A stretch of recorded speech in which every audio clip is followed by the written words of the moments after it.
Salut, c'est Trado, je suis content de vous retrouver pour cette première analyse technique du CAC 40 puisque c'est le 1er janvier 2023 et bien sûr Dash se joint à moi pour vous souhaiter une merveilleuse année à vous, vos proches évidemment et bien sûr la réussite dans tous les domaines qui vous tiennent à cœur.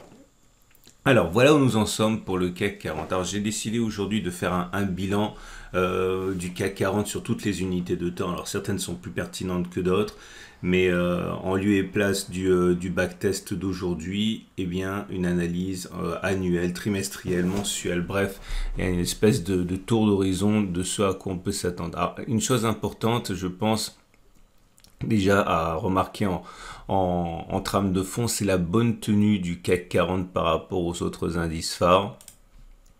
Quand on regarde par exemple ce qui s'est passé pour le Dow Jones, ok, le Dow Jones on en est actuellement on clôture l'année 2023 avec une perte de 8,8%, donc c'est à peu près comme le CAC 40, mais si on regarde le SP500, c'est beaucoup moins glorieux avec au compteur 19,4% abandonné sur l'année.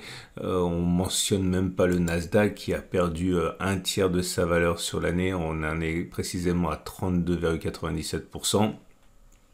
L'indice des bourses mondiales, bon, évidemment assez surreprésenté en valeur américaine, explique également une correction assez importante, hein, puisqu'on en est à 13,7%. Et c'est vrai que le CAC 40, lui, n'abandonne même pas 10%, ce qui en fait un indice plutôt fort sur 2022 et qui peut s'expliquer notamment en raison de l'importance des valeurs du luxe dans l'indice parisien, puis à Total aussi, hein, le pétrole a plutôt tiré son épingle du jeu cette année, donc la composition même, hein, de l'indice parisien explique que sa tenue ait été plutôt bonne par rapport aux autres indices. Un petit détour également du côté de l'Eurostoxx 50, donc les 50 mastodontes européens, on voit que l'on en est à moins 11%. Donc voilà, le CAC 40 n'a pas à rougir de sa performance sur 2022.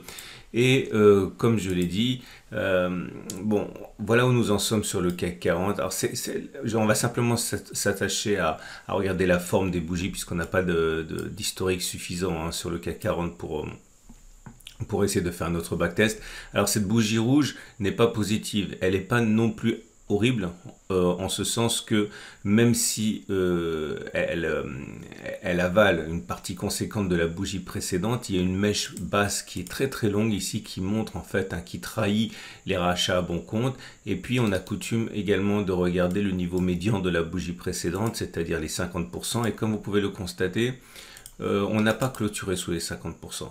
Donc il y a une poussée assez intéressante qui me fait penser que le CAC 40 ne devrait pas trop souffrir en 2023 au regard de cet indicateur unique, hein, qui est le chandelier japonais de 2022, et il est d'ailleurs assez fréquent pour le CAC 40 qu'une première bougie rouge soit suivie d'une bougie verte, ok, en données annuelles. Donc encore une fois, c'est pas toujours le cas. Vous voyez ici on a une série, c'était l'éclatement de la bulle internet, mais souvent les consolidations ne sont pas pluriannuelles, hein.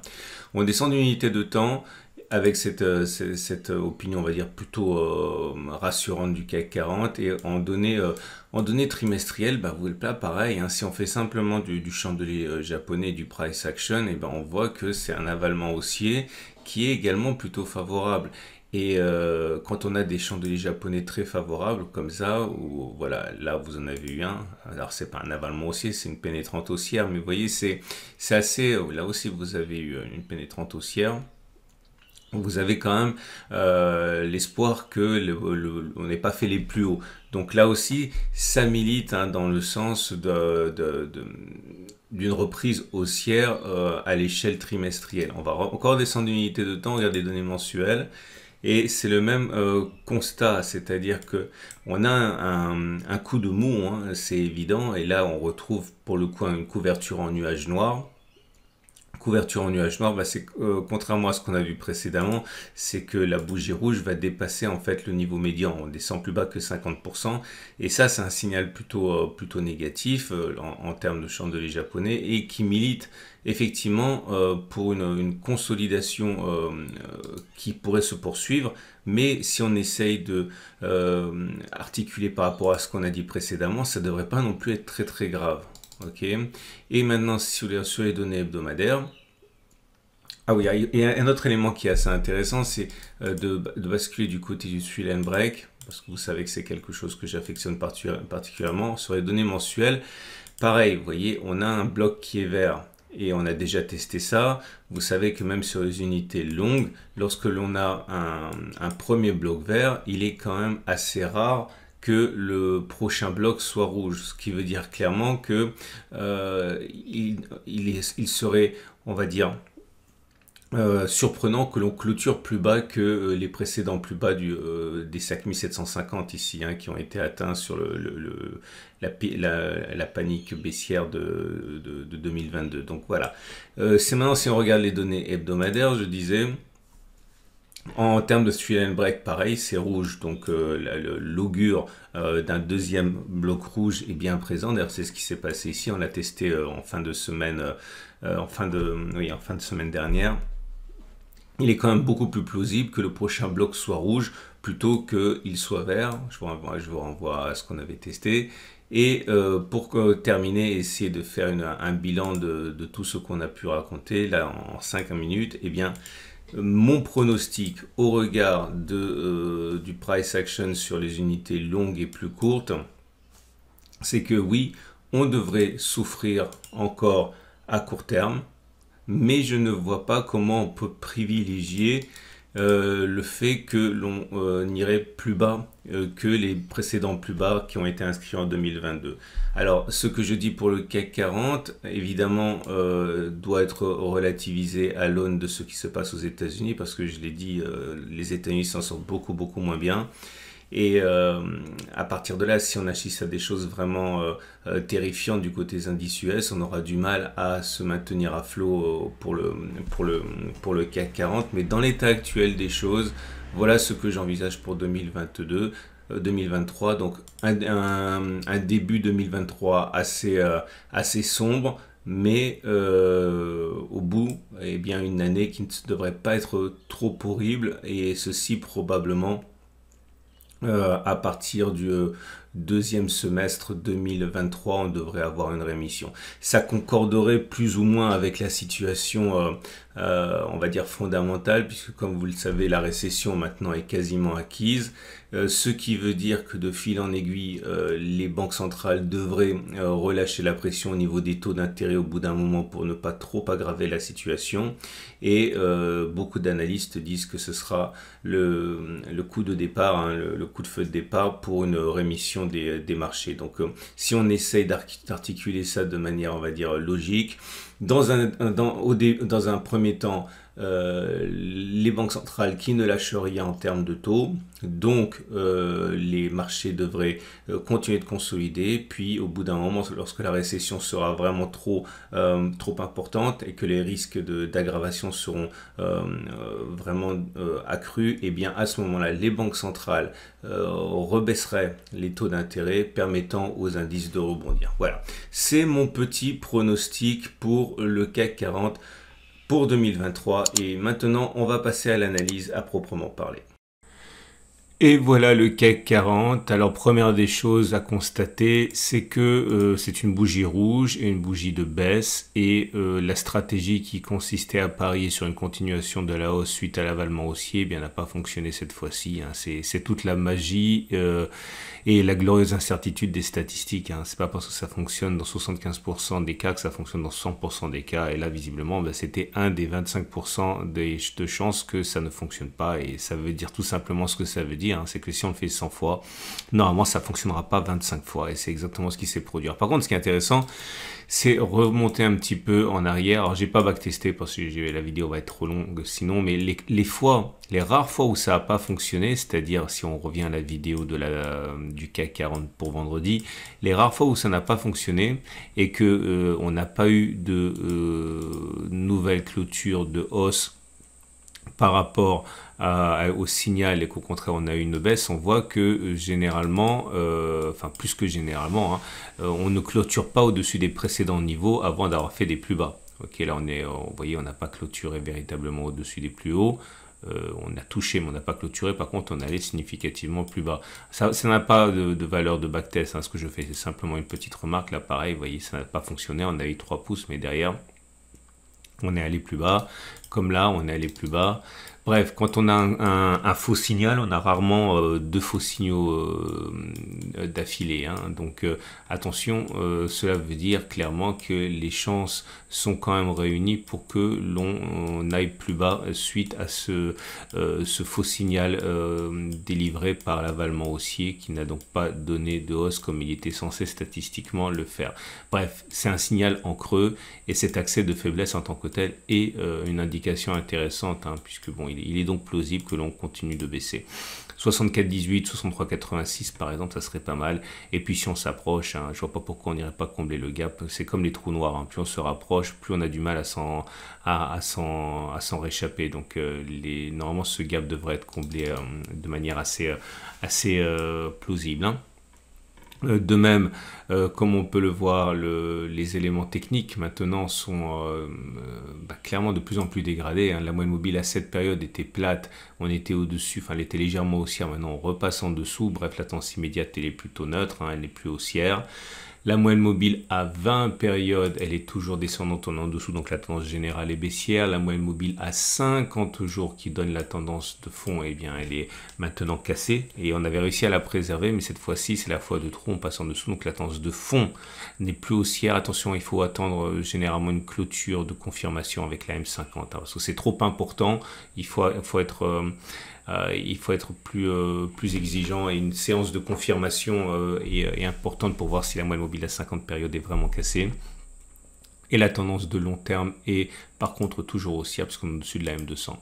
On avait évoqué déjà le SAR et le super trend, et vous voyez que le SAR il est baissier et le super trend également est baissier. Donc en ce sens, hein, on se réaligne avec la pression baissière qui était présente depuis cette bougie de cassure du SAR et du super trend, c'était le 15 décembre. Pas de nouveaux signaux techniques, hein, importants à signaler. On peut par contre remarquer que l'Ichimoku à présent, et bon, la tendance de fond est toujours haussière, mais vous voyez, on a le nuage qui monte comme ça. Le nuage a tendance à jouer un rôle de support, donc on y est. On a également les cours qui sont en dessous de la Tenkan qui descend, donc la tendance immédiate est baissière. La Kijun est plate, donc on est en dessous, donc la tendance générale est plutôt neutre, mais avec un ballottage favorable au baissier. Ce qui nous amène donc au trade du jour, et les trades du jour, ce sont toujours les mêmes, j'ai envie de dire, hein. Si vous êtes haussier, vous pouvez parier sur le fait qu'on va combler le gap éventuellement ici avant de redescendre. Il y a toujours une petite, enfin pas toujours, mais souvent il y a une euphorie le 1er janvier. C'est souvent une séance de hausse, donc on peut parier sur le fait qu'on va remonter. Un stop de protection là en dessous peut être pas mal, puisque vous seriez protégé par les acheteurs du nuage, vous seriez protégé par les acheteurs sur le report, sur le 64,18, 63,86. Donc voilà, un petit peu de marche comme ça, avec un stop de protection à 2,2% et 2,1% et un objectif à 3%. Vous avez un ratio gain risque 1,5 pour 1, ça se tient, c'est pas grotesque. Ceux qui veulent spéculer à la baisse, par contre, peuvent entrer dès maintenant et échelonner leur entrée en pariant sur le fait qu'on va avoir une attaque baissière qui va nous amener beaucoup plus bas. Donc vous auriez un ratio gain-risque quand même pas mal, avec un stop de protection large à 9%. Attention aux outils, hein. Si vous utilisez des CFD, des CFD à échéance et pas au comptant, si vous avez payé trop cher en frais de roulement, l'objectif étant à 9% également. Vous avez un ratio gain-risque de 1 pour 1, mais c'est surtout si les cours remontent un petit peu avant, vous pourriez renforcer votre position et avoir sur la deuxième position un ratio gain-risque beaucoup plus affriolant. Tout dépend également, hein, de ce que vous avez en tête par rapport à la situation fondamentale. Enfin, c'est pas trop mon travail ni ma légitimité de parler des éléments fondamentaux, mais bon, on peut pas non plus complètement se voiler la face par rapport aux difficultés qui s'amoncellent. Et quant à moi, je ne rentre pas en trade maintenant. D'ailleurs, c'est terminé. Il faut que je fasse un petit bilan rapide. Alors, c'est pas un vrai bilan parce que c'est mon boulot, c'est pas de vous donner des signaux techniques. Hein, vous le savez très bien. Moi, j'ai vraiment une vocation purement pédagogique. Alors, il y a peu de trades qui ont été faits cette année. Donc, je parle que de trades qui ont été annoncés la veille.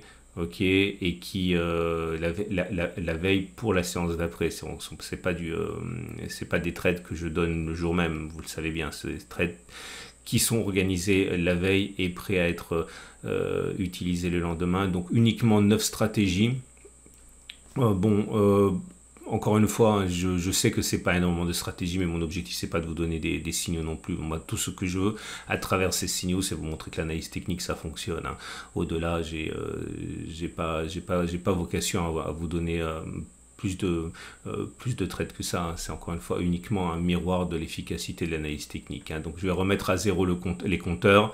Et au niveau des ratios gain-risque, ça a été très variable. Il y a eu des ratios gain-risque inférieurs à 1, il y a eu des ratios gain-risque supérieurs à 2. Bon, bref, mais globalement, on arrive à quelque chose qui est quand même, on va dire, légitime en termes d'efficacité de l'analyse technique. Voilà. On termine avec les données horaires pour les traders plus, on va dire, actifs, ceux qui ont le temps de faire ça. Et comme vous pouvez le voir, la matrice est toujours la même, elle n'a pas changé depuis un moment. Je considère toujours que la zone d'intervention pour acheter, c'est la zone ici des 64, 18, 103, 86.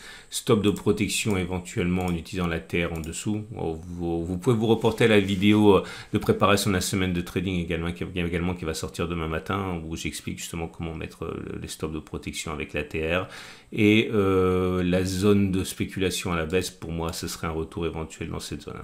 Donc entre les deux, je ne vois rien sur cette unité de temps. On peut toujours trader, mais ça serait sur une unité de temps différente et pas l'unité de temps horaire. Voilà. Encore une fois, merci pour cette grande fidélité que vous m'avez témoignée tout au long de 2022. On continue, on ne lâche rien. 2023 va être une année passionnante. En tout cas, pédagogiquement, je me réjouis de vous accompagner encore cette année. J'espère que elle sera fructueuse pour vous, qu'elle vous soit douce, aux gens qui vous importent. Et je vous dis donc à tout de suite pour d'autres vidéos.